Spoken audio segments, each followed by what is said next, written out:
ఇవాళ మనం పొట్లకాయ పచ్చిమ కూర ఎలా చేయాలో చూద్దామండి. సో దాని గురించి అని చెప్పేసి పొట్లకాయ ఇది లోపలంతా క్లీన్ చేసేసి ఇలాగా రౌండ్గా తరిగేసుకుని పెట్టుకున్నానండి. ఇప్పుడు మనం ప్రాసెస్లోకి వెళ్దామండి. స్టవ్ ఆన్ చేసుకుని మూకుడు పెట్టుకుని మూకుడులో మనం పొట్లకాయ ముక్కలు వేసుకుని కొంచెం నీళ్ళు వేసుకుని పొట్లకాయ ముక్కల్ని ఉడికించుకోవాలండి. మీ పొట్లకాయ ఉడికిపోయిందండి. అలాగే నేను వెల్లుల్లిపాయని ఇలాగా చిన్న చిన్న ముక్కలు కింద కట్ చేసుకుని కొంచెం సాల్ట్ వేసుకుని పెట్టుకున్నానండి. నెక్స్ట్ మనం స్టవ్ ఆన్ చేసుకోవాలండి. స్టవ్ ఆన్ చేసుకుని దీంట్లో మనం ఒక 2 to 3 స్పూన్స్ ఆఫ్ ఆయిల్ వేసుకుని పోపు వేయించుకుందామండి.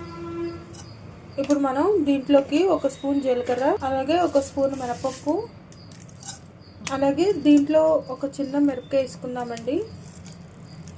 వేసుకుని ఈ పోపు ఎర్రగా వేగేంత వరకు వేయించుకోవాలండి.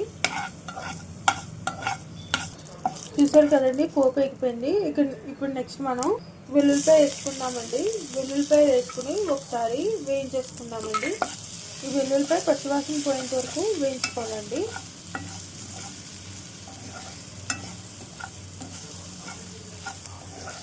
ఇప్పుడు నెక్స్ట్ మనం దీంట్లోకి ఏదైతే పొట్లకాయ ఉడకబెట్టుకున్నామో ఆ ఉడకబెట్టిన పొట్లకాయ వేసుకుని దీన్ని ఒకసారి కలిపేసుకుంటే మీ పొట్లకాయ కూర రెడీ అయిపోయిందండి.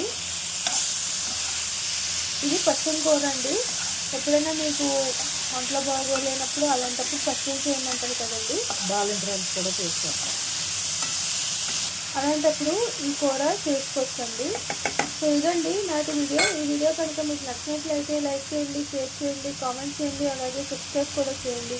మరిన్ని వీడియోలు కావాలంటే బెల్ ఐకాన్ని నొక్కండి. Until then see you in the next video. మరొక హెల్తీ రెసిపీతో మీ ముందు ఉంటానండి. ఈ రెసిపీ మీరు ఇంట్లో ట్రై చేసుకుని ఎలా ఉంది ఏంటి అనేది మా కామెంట్ సెక్షన్లో పెట్టండి.